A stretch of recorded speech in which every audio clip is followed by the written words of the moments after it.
Throughout all forms of media, there's often small things that are reiterated throughout a series that on a surface level may seem like they may not have much meaning, but when you really tap into these things, they are tied deeply into the series' core themes. And for ReZero, this happens to be the concepts of names. I mean, think about it. From the very first introduction of Subaru and Emilia within the first episode of season 1, their whole character arc revolves around names, Subaru calling her Satella, and with the end of arc 1, Subaru's proclamation of asking what is Emilia's name.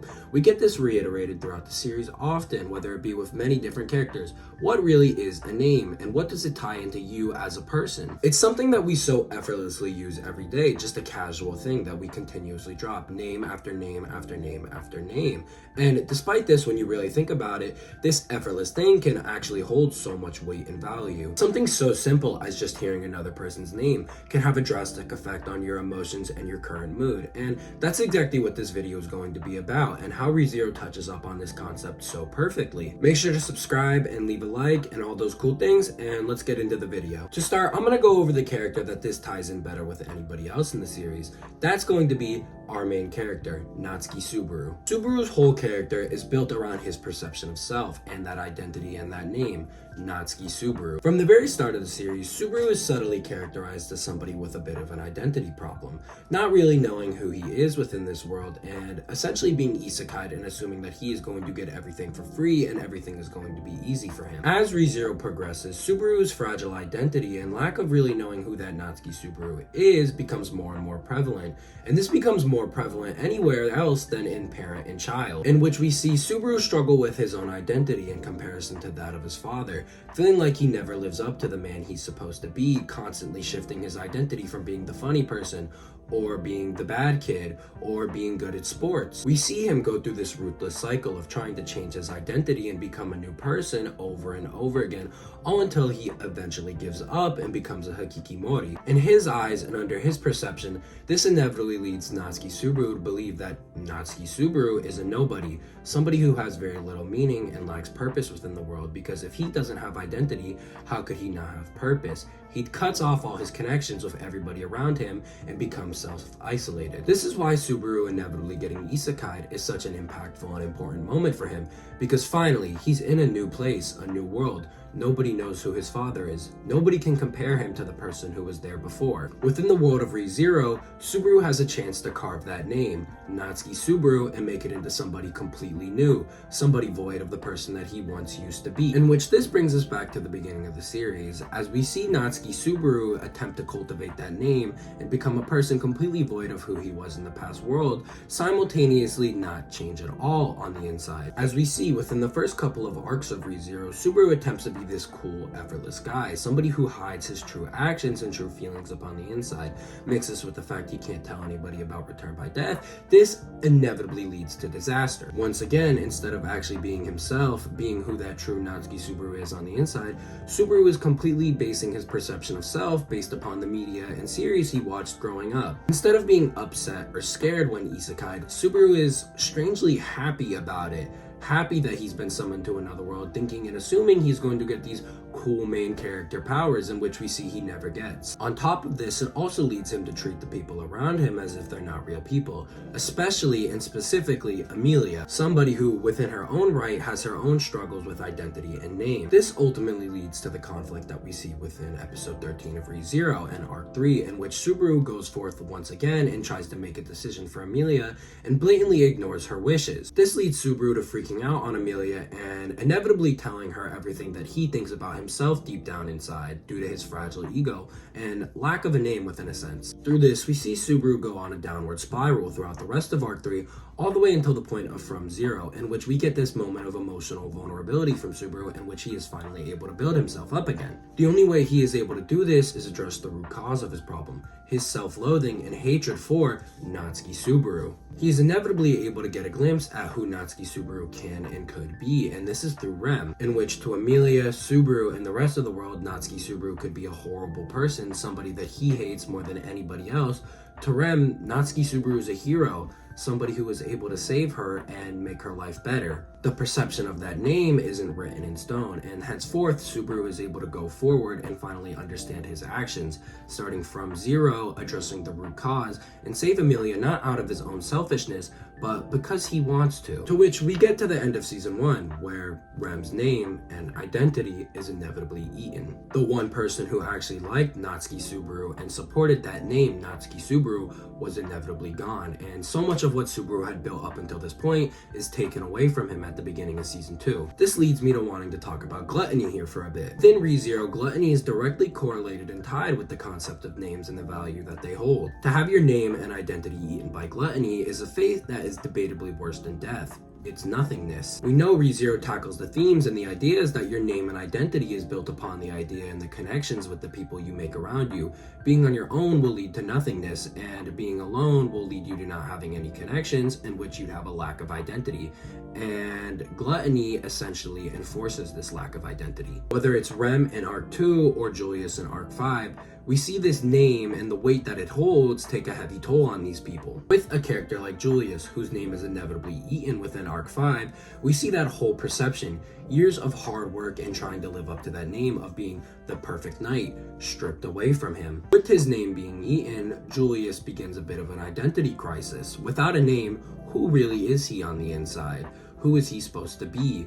After all this hard work and years of effort of trying to live up to being the perfect knight and that stance that's held, we see him go through a bit of an identity crisis and a bit of a downward spiral mentally as he tries to put on a tough guy act similar to how Subaru did. It's their lack of names that make their declaration of name just so much more impactful and so much more powerful. Regardless though, I'm getting a bit ahead of myself here. Going back to Arc 4, we see Subaru continue this struggle with name and identity essentially through Return by Death. Within the middle of Arc 4, we see one of my favorite scenes happen regarding this whole concept, that being when Subaru finally meets Satella, in which we see Subaru go from freaking out, even going to a point where he attempts to off himself, to honestly understanding Return by Death to a degree and seeing it more as a vessel of hope, a chance to give Subaru another chance. Return by Death is a curse, it's simultaneously a blessing, an ability for Subaru to build that name. It lets Subaru know that his perception of self isn't written in stone. It lets him know that however the world may view him, he'll always have another chance to start over and change that worldview.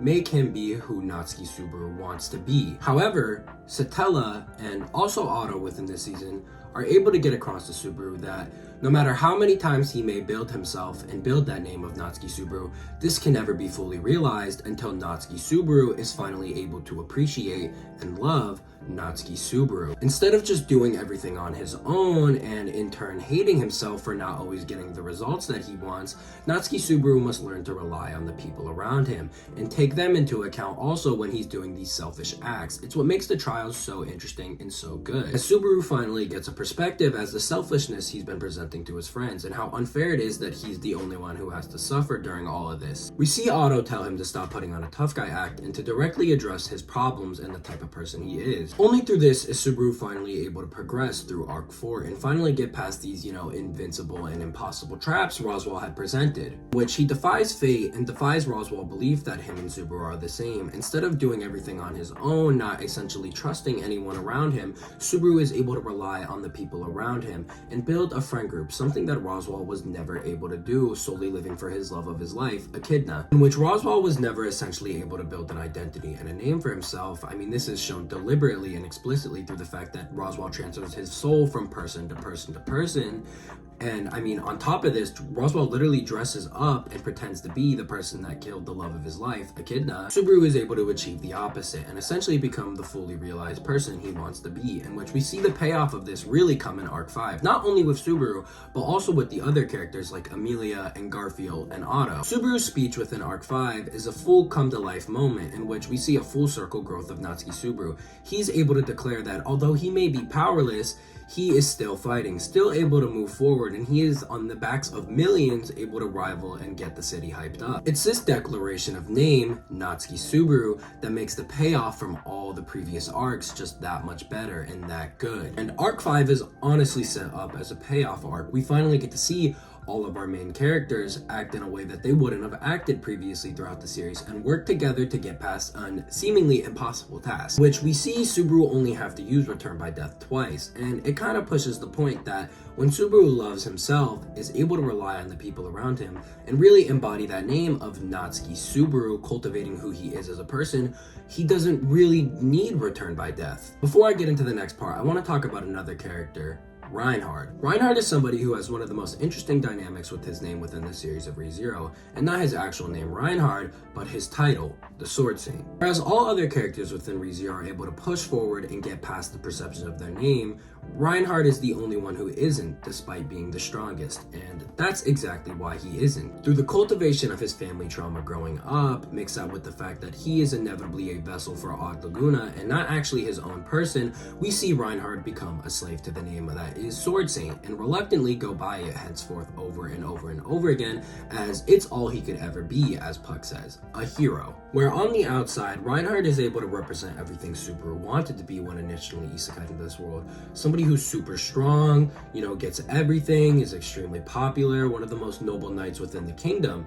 On the inside, he's everything Subaru's not. Somebody whose family has deep hatred for him on the inside because of the person he is and the name that he's attached himself to being, whereas Subaru has familial support and support from the people around him and is able to grow and change as a person. Reinhardt is forever going to be the same person he is. Reinhardt's such an interesting character, and I honestly can't wait to get to the conclusion of his character and see really how he ends and how he tackles this lack of name and lack of an identity. But anyways, getting back to the regular topic of the video. Spoilers ahead for this next part of the video, but this altogether cumulatively leads us to Arc 6, in which we see name have a bigger impact within ReZero than any arc previously, as Natsuki Subaru loses his name to Gluttony. No memories of who he is and how he gets there. We see the original Natsuki Subaru, the one who had the identity crisis, not believing in himself, hating himself, thinking he's a horrible person, all the way back from Arc 1, re-thrown into the middle of the ReZero world and what may be the hardest challenge up until that point. In my opinion, this is probably the greatest execution of character development that I've ever seen. Subaru's growth is made so evident and clear that an Arc 1 version of himself seeing that and not understanding it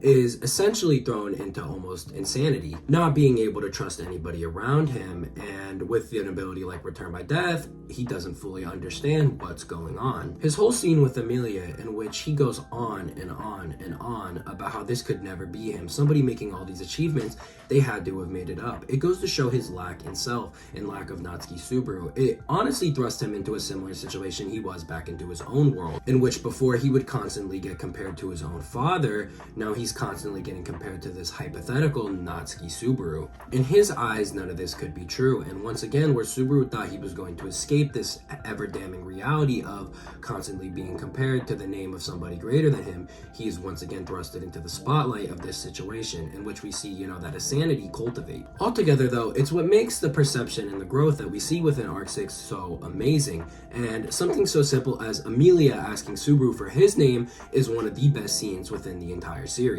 It's which we see this Subaru have his own declaration of self, henceforth inevitably trusting the people around him, declaring his self and declaring his bonds and the connections he made with everybody around him, whether it be with Beatrice or Julius or Amelia. It's these bonds and connections that really make Natsuki Subaru who he is, because as we know, without bonds and connections, your name has no value, no meaning. But Subaru inevitably is able to thwart the effects of gluttony within this aspect and finally come to his senses and progress forward, in which we see finally the golden standard Natsuki Subaru and this Natsuki Subaru meet, in which the golden standard Natsuki Subaru, the Subaru that we've been with the whole series, is able to tell the amnesiac Subaru that, Subaru, you're an amazing guy. One of the best explicit representations of growth within media that I've ever seen. Without a doubt, inevitably, probably the best. Subaru, someone who struggled so much with his name and his identity, and above all, just hating himself, hating who Natsuki Subaru is, actually getting a metaphysical, real version of himself to tell himself, hey, listen, you're a great guy, you're an amazing guy. Natsuki Subaru is amazing on so many levels, and how Tappei was able to cultivate this, I'll never understand. There's no better representation of self-love and self-respect than within this scene right here, in which we finally see the memories of these two merge and Subaru go forth and be able to get past Arc 6. This mold that Subaru's been trying to fit into from the second he got isekai'd is finally fulfilled. He's fulfilled the mold of Natsuki Subaru, of himself. He is him to his fullest degree at this point. Inevitably, this leads to the tumultuous ending that is Arc 6, in which we see, again, spoilers ahead, Rem come back, but lacking her memories, in which we see Subaru essentially get isekai'd with her to another country within Arc 7, and him with a whole new supporting cast, essentially building his identity and carving his own name for himself as he goes forth within that country. I don't want to get too much into Arc 7 and 8, as that would take a really long time. Ultimately, what I believe ReZero is trying to say with all this is that your name and your identity is directly tied to your core existence. Existence in your name isn't self-contained, but is rather built upon the connections that you make with other people around you. To be seen, remembered, and loved is ultimately what it really means to have a name. And to have these connections severed, like we see with Gluttony, is ultimately what leads to nothingness, a fate that I consider worse than death. However, despite this, it is still ultimately the choices you make and the choices you make moving forward that ultimately decide how you will be remembered by the world. Regardless of preconceived notion or even a name thrusted upon you, it's your actions that determine who you are as a person. Your ability, one that only you can control as a person, that no matter how down you are in life, how low your life is, to get up and start from zero, that will ultimately cultivate your identity and your name. As said, perception isn't written in stone, and what matters isn't how you start or what happens in the middle, but rather how it all ends. At the end of the day, we are all connected, but that perception of connection can be changed depending upon your actions. Yeah, that's it, guys. I love ReZero. I love the names. I love the identity conflict that it builds upon it and how it represents these through the names. I think it really does do this better than almost any other series out there. The only series that I really think holds a candle when it comes to this identity and connection stuff is Evangelion. Another series I'd love to talk about in the future, so let me know if you want me to talk about that. But yeah, Subaru's such an amazing character. I know I talked about him mainly within this video, but there really is so much other characters you can look at this through the lens of, whether it's Ram, Rem, Amelia, Roswaal, Garfield. It's just that Subaru is a great vessel for every theme that we see within ReZero. But yeah, thank you guys for watching, and have a great day. Make sure to subscribe too. Peace.